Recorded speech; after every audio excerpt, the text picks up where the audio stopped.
Coming in from Washington, D.C. News just coming in. Zelensky has reached White House. We were showing you visuals of Ukrainian President Zelensky being received by President Trump at the White House. They have just gone in. There is going to be a massive delegation talk between President Trump, who would also be accompanied by Vice President J.D. Vance, is what we have learned. And on the other side, we have President Zelensky, who has senior European leaders, presidents, and the European Union Commissioner, Ursula von der Leyen, all of them there accompanying Zelensky to ensure that this time around it is not a repeat of what happened last time, that there is serious conversation that is had after knowing very well that there was a meeting that took place between the US President and the Russian President, wherein they walked back talking not about an immediate ceasefire, but maybe a more permanent peace agreement between the two countries. President Trump, ahead of that meeting, had very clearly said that he is not going in to negotiate on behalf of Zelensky, that the Ukrainian president will have to do that himself.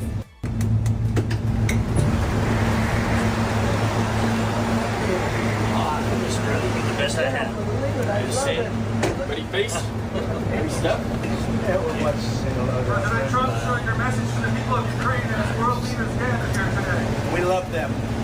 We love them. Russia continues to attack civilians defending Kharkiv. Thank you very much, everybody.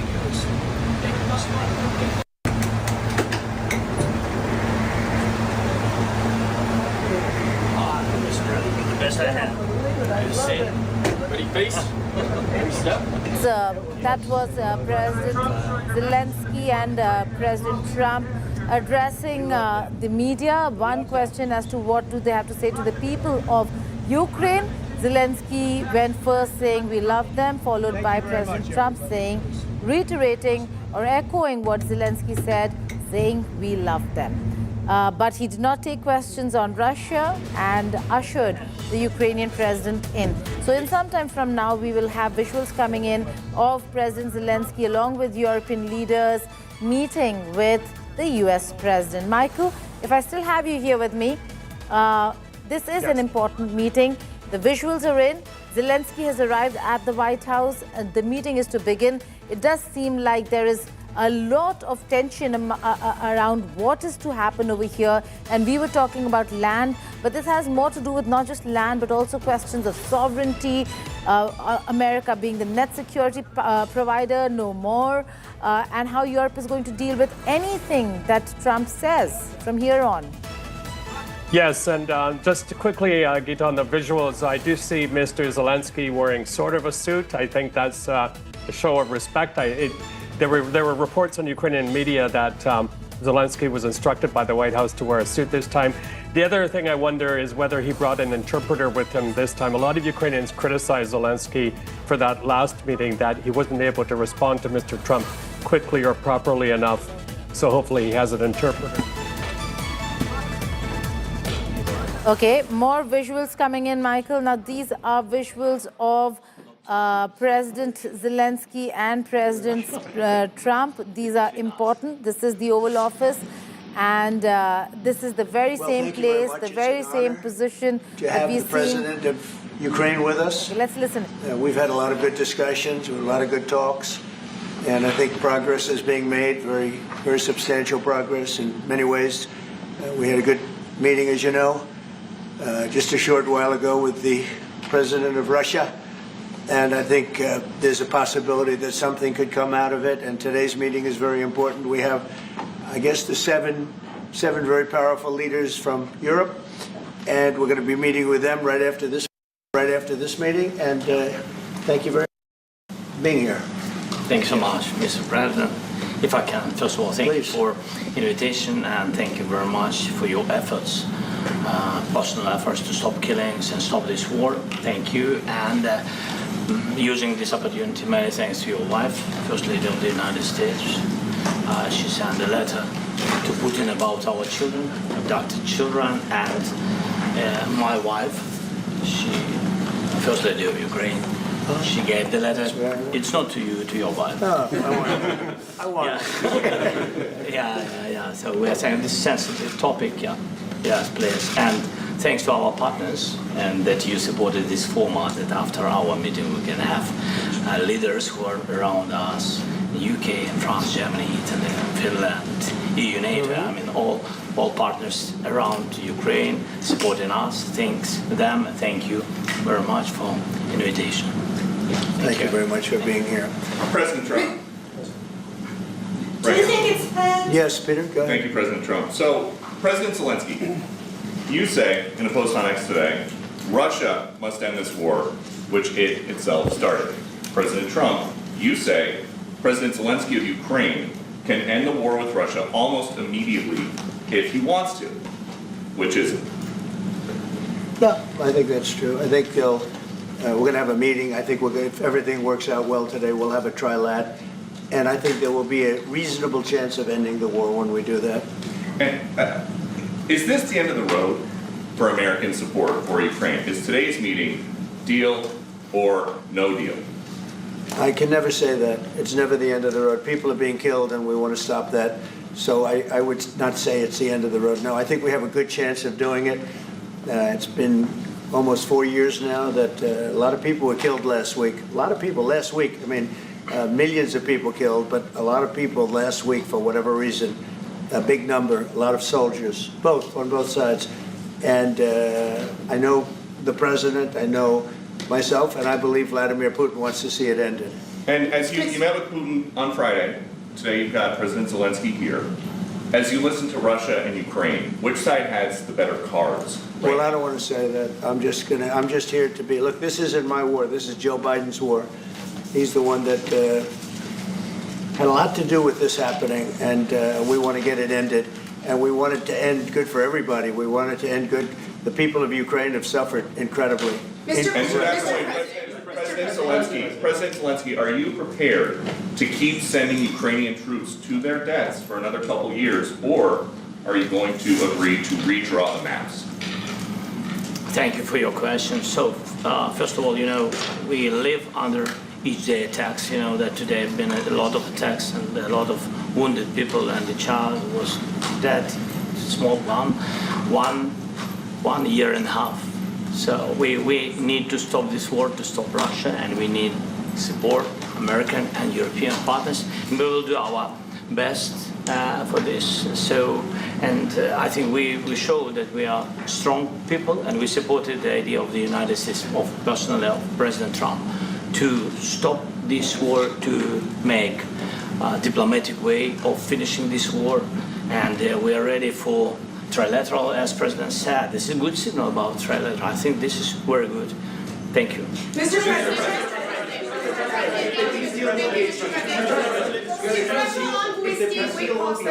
yes, if the peace deal will be achieved, are you going to be willing to send American peacekeepers to Ukraine? Well, we're going to work with Ukraine. We're going to work with everybody, and we're going to make sure that if there's peace, the peace is going to stay long term. This is very long term. We're not talking about a 2-year peace and then we end up in this mess again. We're going to make sure that everything's good. We'll work with Russia. We're going to work with Ukraine, and we're going to make sure it works. And I think if we can get to peace, it's going to work. I have no doubt about it.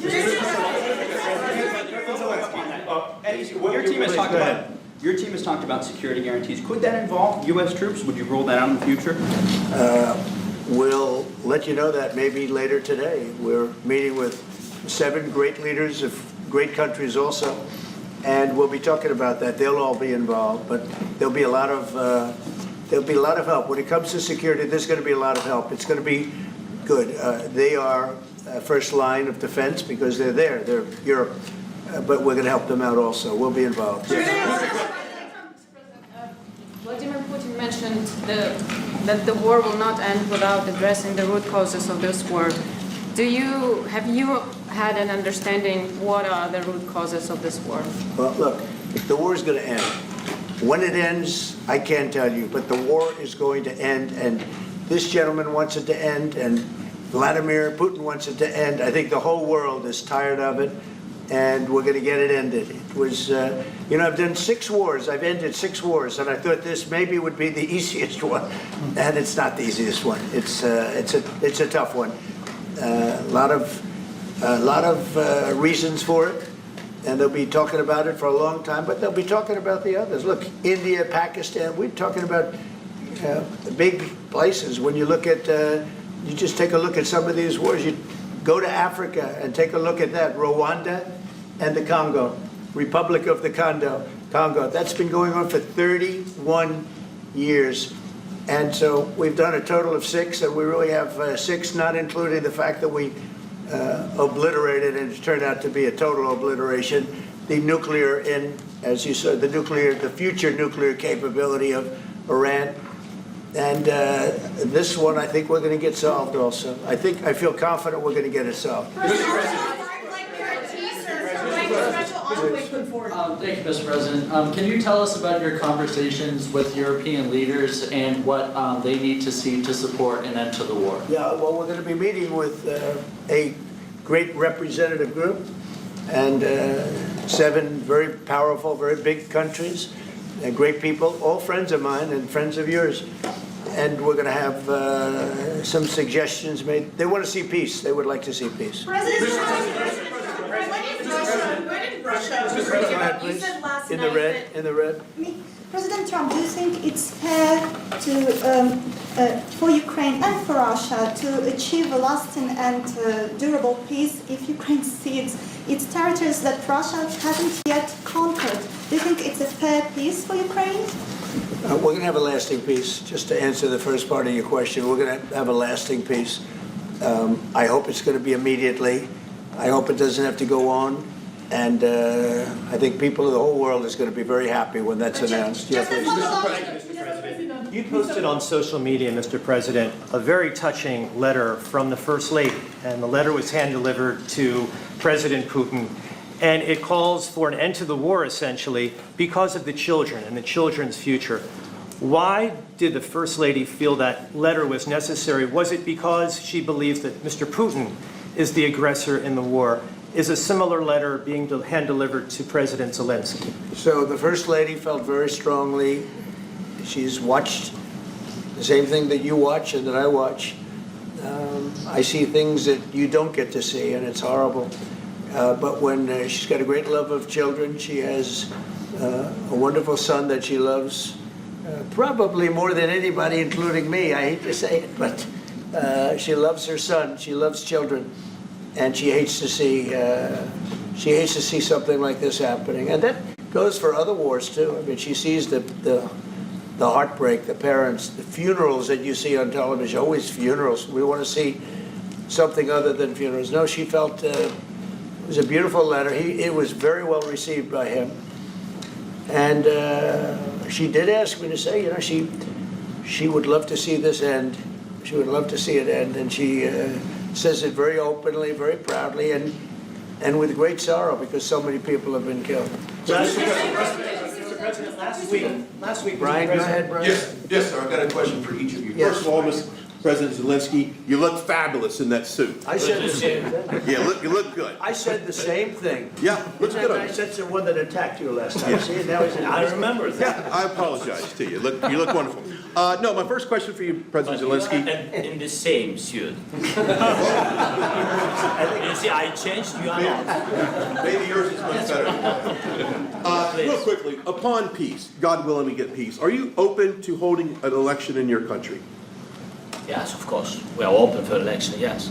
We have to do safety circumstances, and a little bit we need to work in the parliament, because during the war you can't have elections, but we can do security. We need, we need a truth, yes, everywhere, in the battlefield, in the sky, in the sea, yeah, to make possible for people to do democratic, open, legal elections. So you say during the war you can't have elections. So let me just say 3.5 years from now.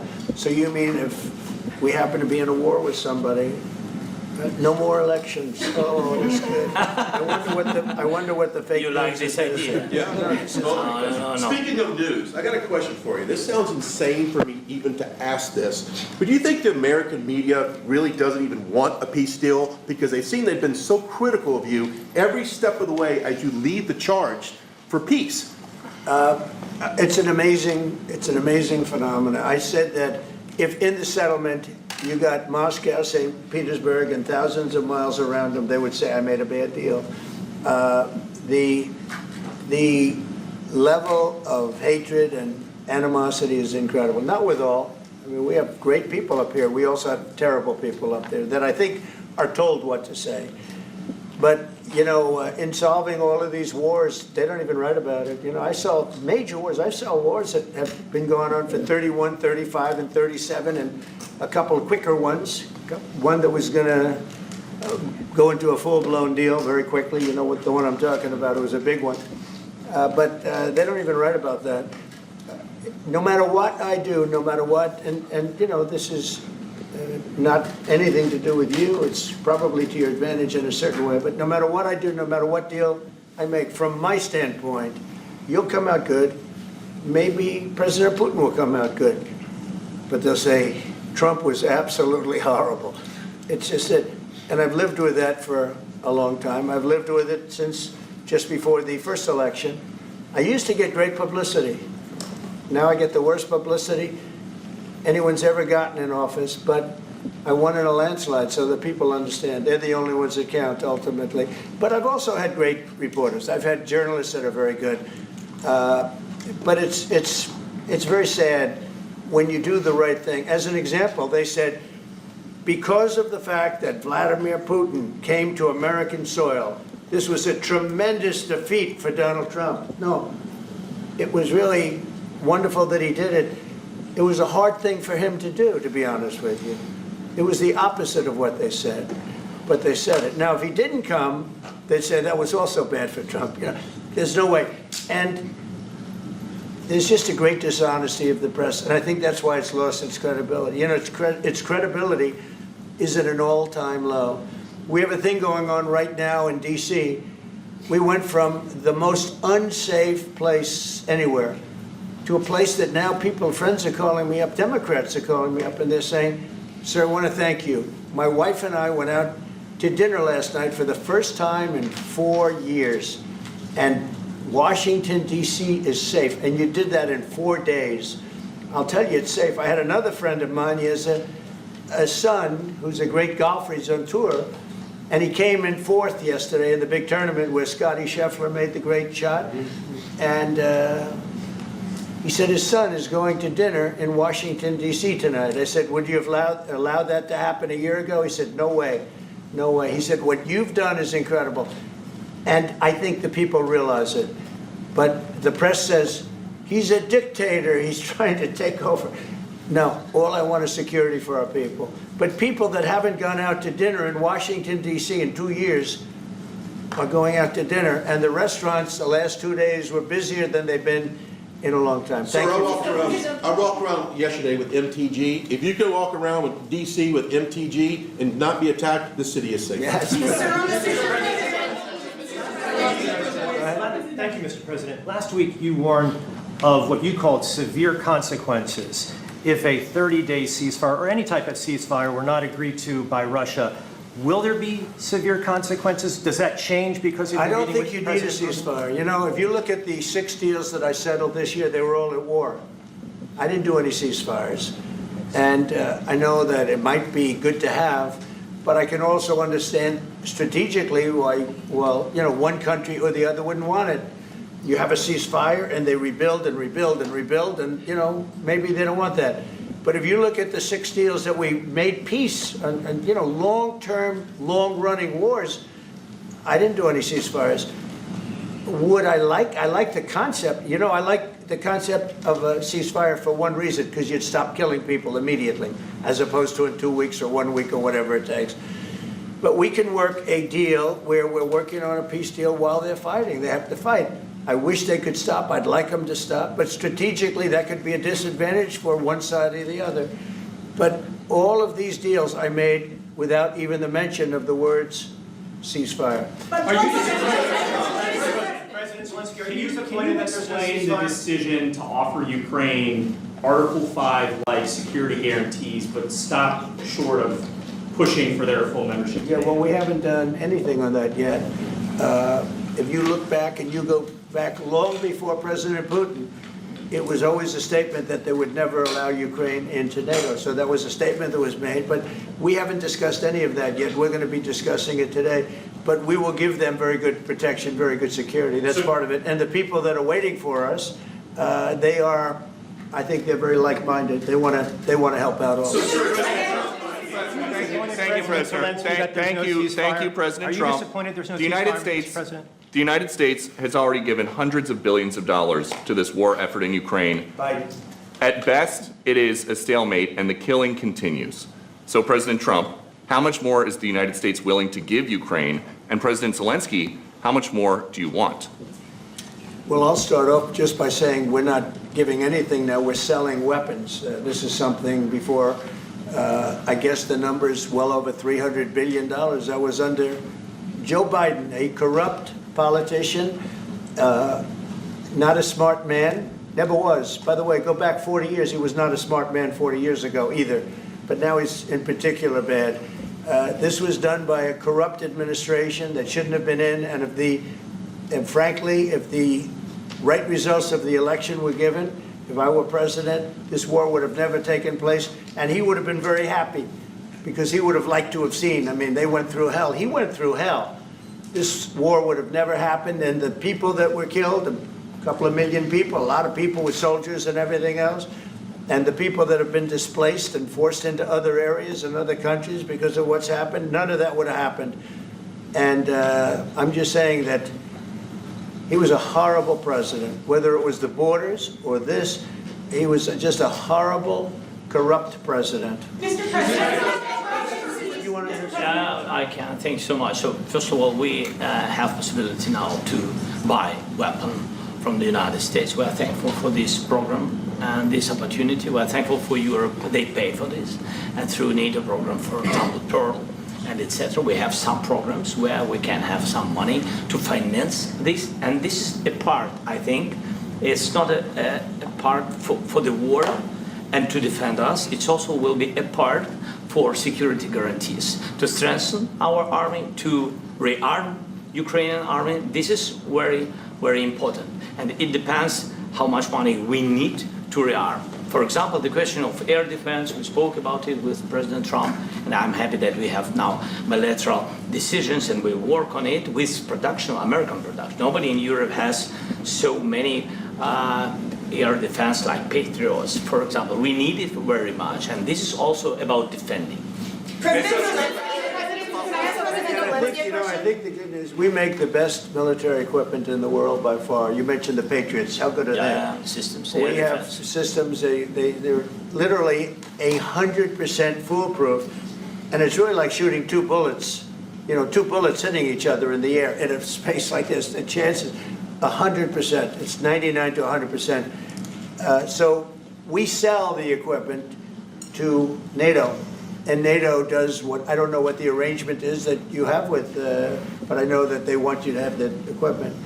And we're getting the best equipment in the world, but they pay us for the equipment. Under Biden, it was just crazy what was going on. I believe the number is over 300. I think it could be $350 billion worth of equipment and money and everything else. And we've made more progress in settling this war in the last 2 months than they made in 4 years. This should have been settled a long time ago, but it should have never happened. Yeah, please. Real quickly, you pushed out on social media. All right, Brian, go first. You pushed out on social media about doing away with mail-in ballots and potentially electronic voting machines. Can you expand on that and how important Well, that is? that's a very off-topic, just really quickly. Mail-in ballots are corrupt. Mail-in ballots, you can never have a real democracy with mail-in ballots. And we, as a Republican Party, are going to do everything possible that we get rid of mail-in ballots. We're going to start with an executive order that's being written right now by the best lawyers in the country to end mail-in ballots because they're corrupt and Do you know that we're the only country in the world, I believe, I may be wrong, but just about the only country in the world that uses them because of what's happened, massive fraud all over the place. The other thing we want changed are the machines. For all of the money they spend, it's approximately 10 times more expensive than paper ballots. And paper ballots are very sophisticated with the watermark paper and everything else. We would get secure elections, we'd get much faster results. The machines, I mean, they say we're going to have the results in 2 weeks. With paper ballots, you have the results that night. Most people, but most people, many countries use paper ballots. It's the most secure form. So between paper ballots, very, very important, paper ballots, and I think maybe even more important, the mail-in voting. We're going to end mail-in voting. It's a fraud. If you have mail-in vote, even Jimmy Carter with this commission, they set it up. He said the one thing about mail-in voting, you will never have an honest election if you have mail-in. And it's time that the Republicans get tough and stop it, because the Democrats want it. It's the only way they can get elected.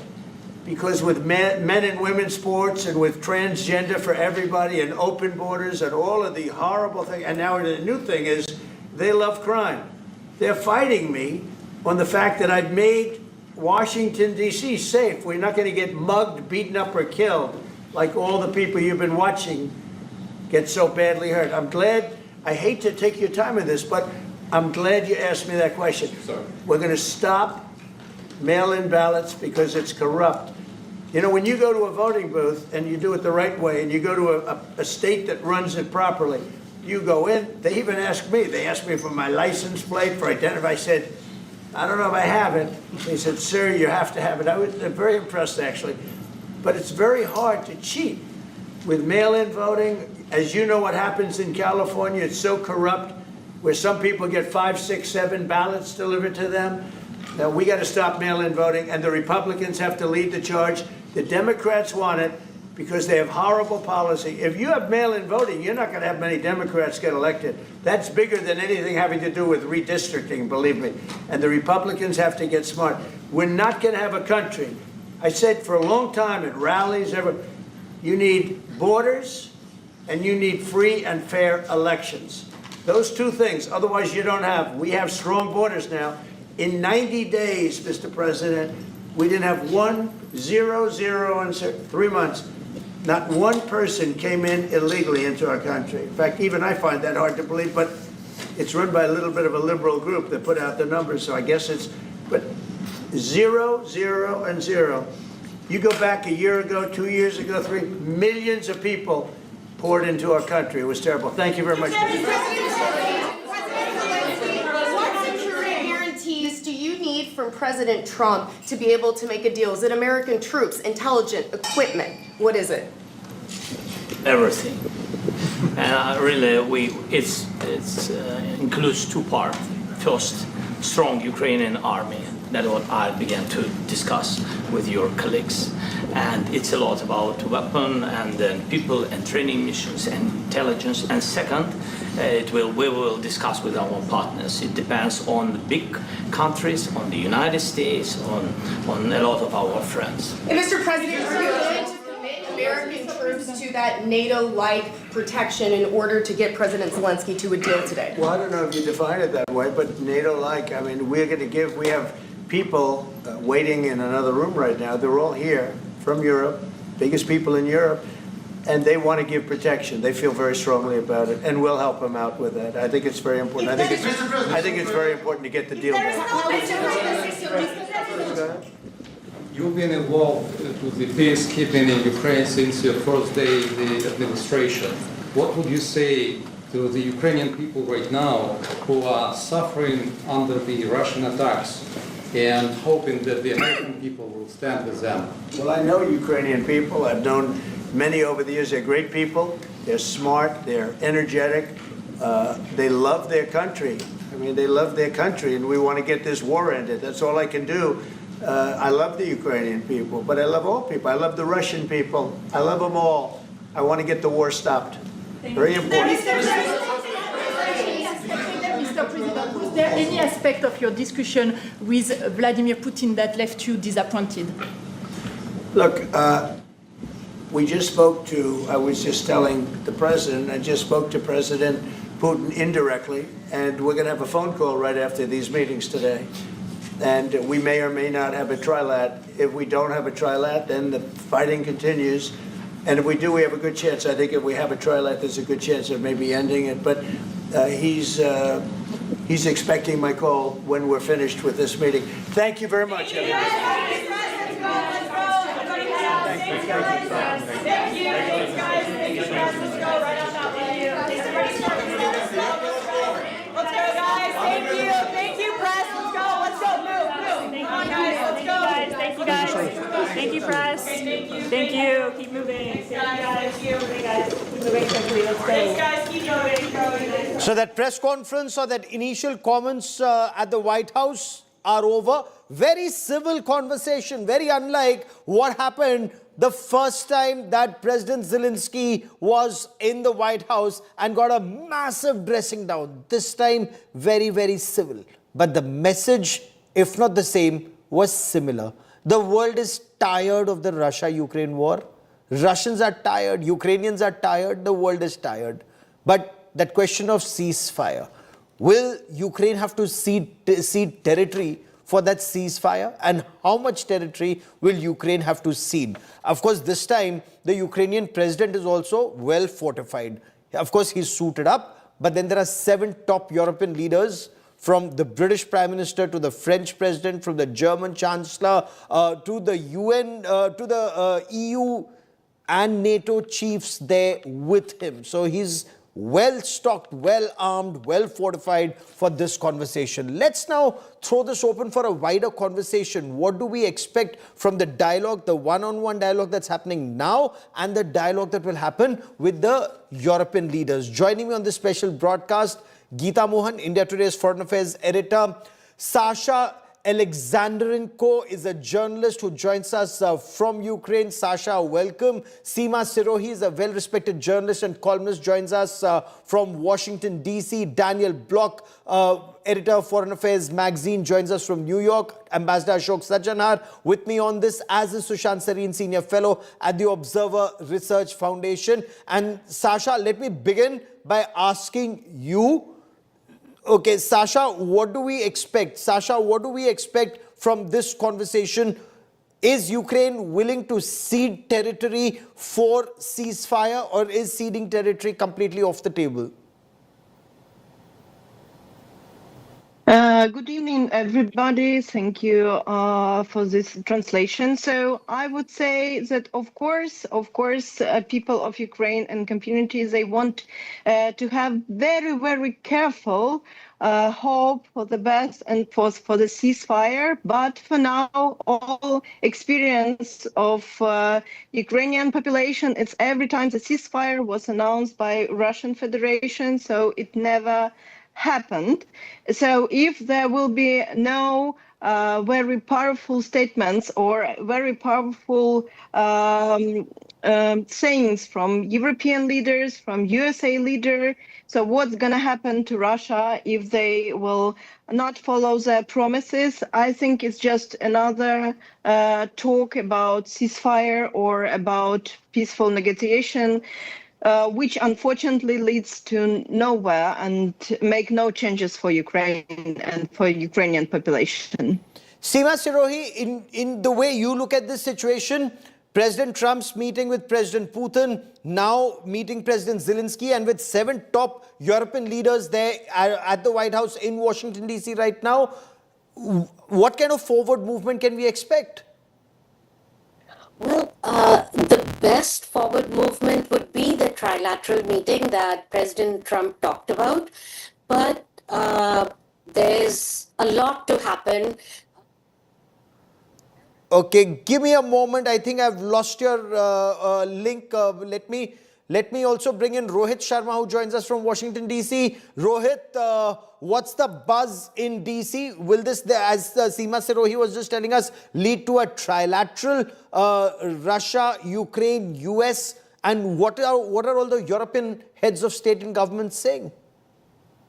Well, look, Gaurav, they had a good, I think, meeting at the embassy, at the Ukrainian embassy, right before they all came to the White House. except for Macron, who directly came from the airport to the White House. They want to achieve peace. They want to be able to nudge President Trump to get a little tough on Russia. I think their concern is that, they don't want to bully Ukraine to be giving up too much territory. So that's number one. The other thing is that, as you saw President Trump talk about, that he's hopeful for a trilateral. He's saying that it is possible. We'll have to wait and watch how the things pan out.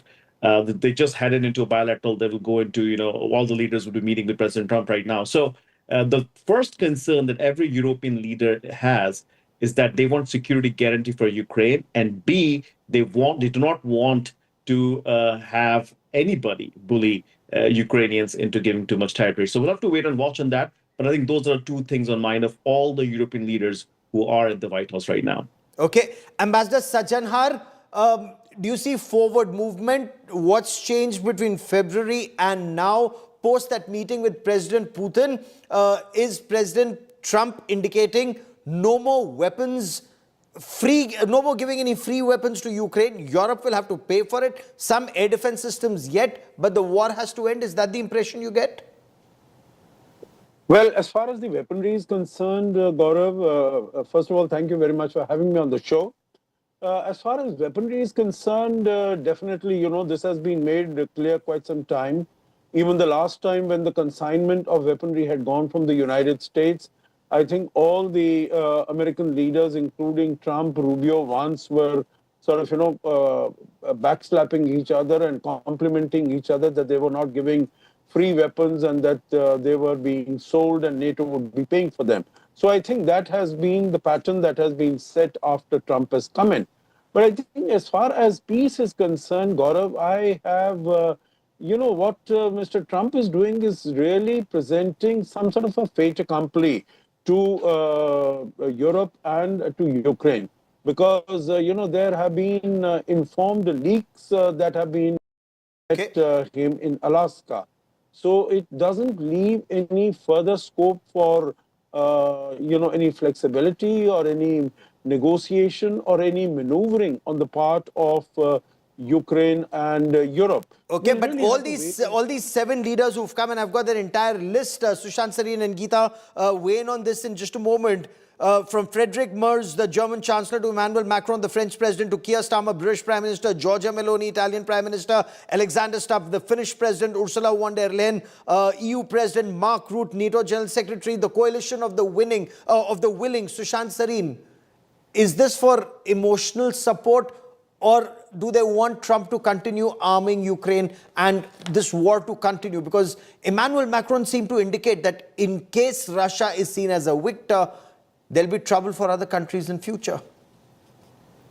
Yeah, so the problem is going to be that there could be other trouble for other countries, but do they really want this war to continue? Maybe Western Europe wants the war to continue because they are really not losing people, and it's not their territory that's getting the bomb the hell out of. But I think even for the Ukrainians, it's going to be a very difficult job to accept the loss of territory.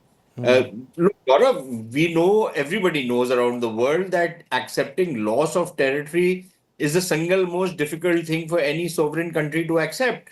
So I think one should look at the predicament of the Ukrainians. But then the problem is, what is the choice? By all accounts, there are only bad options. Either you let the war continue and, thousands of people more will die, or you accept a bad deal, which is probably the best of bad deals, and try and get some kind of peace. But then the devil will be in the detail. Will whatever territory is ceded, will it be permanent or will it be temporary? Okay. What will be the security guarantees? What will be the nature of those security guarantees? The Russians want that Ukraine be completely disarmed.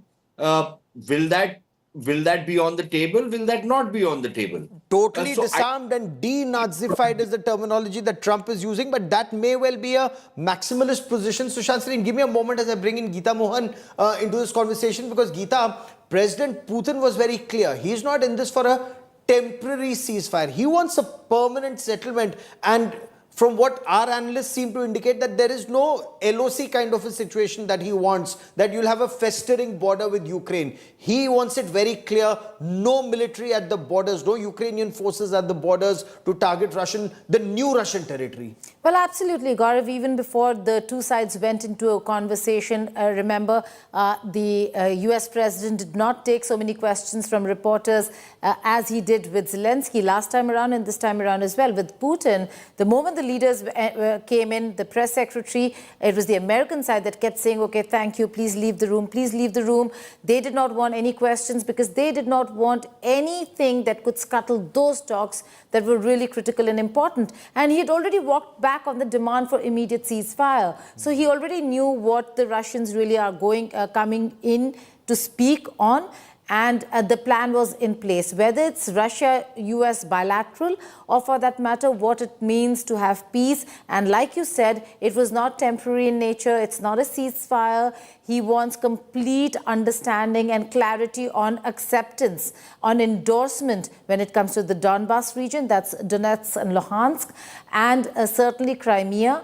I would have thought it would have gone as far as Zaporizhia nuclear power plant, but that's something that's not been reported or in conversation. So let's see what the conversation today is going to be on Zaporizhia, Kherson, Odessa, but certainly not Donbas and Crimea, which for Russia are off the negotiating table. So before we listen into what Donald Trump had to say and President Zelensky had to say, Sasha, let's take this region by region. Initially, Sasha, President Zelensky had indicated there will be no question of ceding any territory. But territories that Russia had in control, for example, since 2014, Crimea, or territory that they had in control, for example, 80% of the Donbas region, Donetsk and Luhansk, will President Zelensky be in a position to cede these territories? I'm not even coming to Zaporizhia and Kherson, and Zaporizhia has the nuclear power plant. What will be the repercussions if he has to cede these territories to Russia?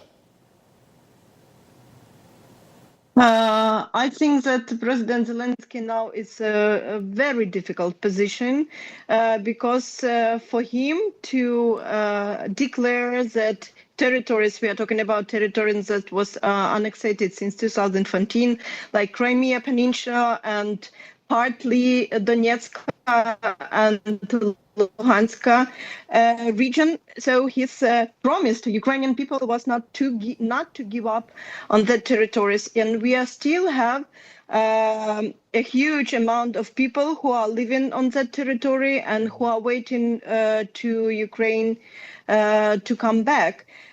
So in order to not to have all the anger of the military personnel of Ukraine and their families and all the community, President Zelensky should follow his promise and try to negotiate all the territories of Ukraine to come back. Otherwise, so it's legalized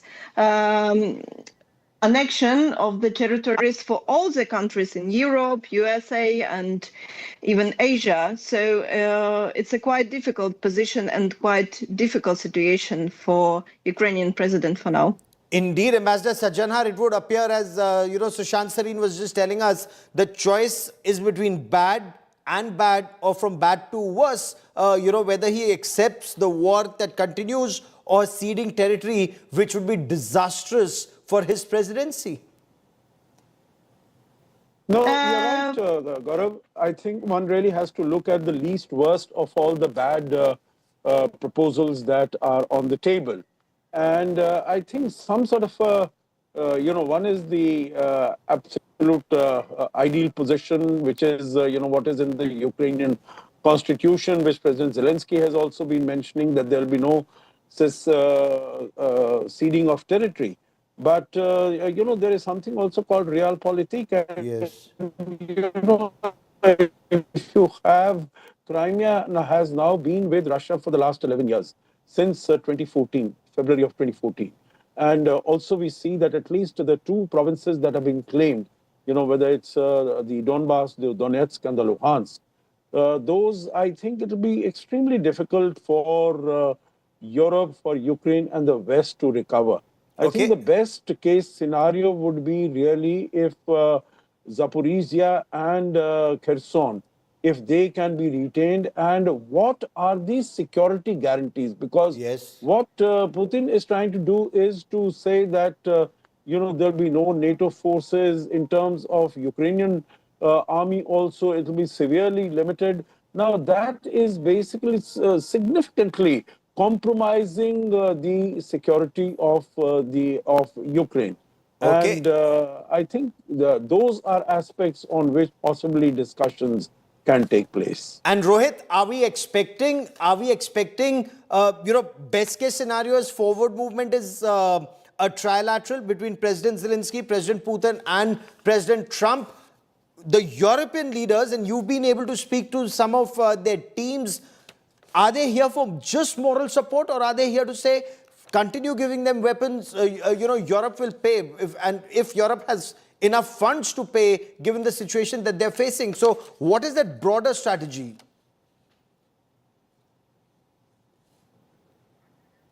Okay, you're on mute, Rohit. No, I think you can hear me. Can you hear me now? Yeah, go on. I'm sorry, apologies. So one of the things that was discussed this morning was about the fact that, how will this meeting today, or these meetings, would go, right? And one of the things they talked about was that the security guarantee is the most important thing, and that's the first thing that the Europeans want, and they're coming in to support Zelenskyy on that. That's the first thing. The second thing, I think, what they're trying to do is they're trying to look at what was proposed by Vladimir Putin as those territorial concessions, and it is assumed at this point in time that he's going to take back to his country and then talk about and sell it to his audience or his people. This is what he should do or shouldn't do. So I think nobody's expecting a realistic, ceasefire or end of the war today, or not even, a trilateral summit, a date to come out of it today.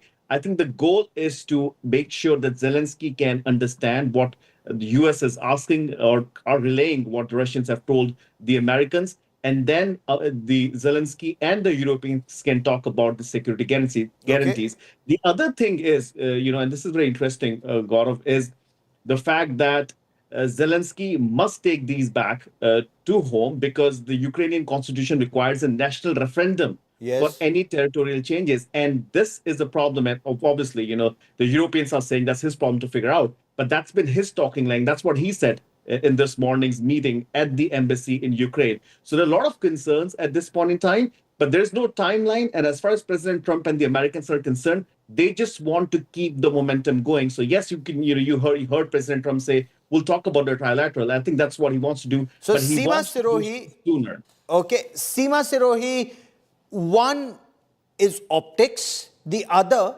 is what's happening behind the scenes. So optics are all great. This time, President Zelenskyy is also suited up. When he was, ushered into the White House, it was very cordial, very polite, unlike what had happened in February, March.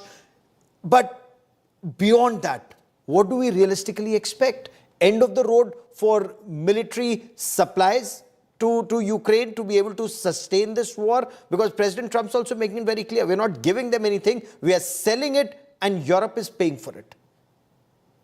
Exactly. So this is where the rubber hits the road for Europe. And they've all come, en masse to DC, one to stiffen, Zelensky's back, but also to sort of show solidarity. They will have to increase their defense budgets. They'll have to buy American weapons if they want to do a serious sort of security presence in Ukraine. So in terms of this Article 5 thing, I think there's a big step forward by President Trump to even begin to talk about the fact that the Americans will, in some manner, support the idea of helping to defend Ukraine. If the peace agreement goes through, if the land territory, they call it swap, but I don't think it's a swap. It's like ceding of Ukrainian territory. If all that goes through, if it's acceptable to the Ukrainians. Thing is, everyone's tired of this war. And the point is, maybe Putin made a maximalist, offer in his meeting in Alaska. He will come back a little bit, but he's going to also have to answer to his people, what did he win from this war after, putting thousands and thousands and thousands of Russians to death. So he's got to show some gain in terms of some territory. So and that territory has to go beyond the Donetsk and Luhansk region that he had. 88% is what he perhaps has now, from 75 to 88. Crimea he had. So can he retain Zaporozhye and Kherson? And we're not even talking about Sumy or Kharkiv pockets there that he has under his control, according to media reports. Daniel Block, senior editor of Foreign Affairs magazine, New York, joins me on the broadcast. And Daniel, from whatever you've heard from President Zelenskyy and President Trump, the conversations different from the one that they had in February, but overall, what's the big expectation from this meeting for you? I think it's hard to say right now because, as you rightly noted earlier, there's what we see happening publicly, and then there's what's happening behind the scenes. That said, I think the fact that this didn't end with a blow-up between Trump and Zelenskyy will be a positive side for the Ukrainians.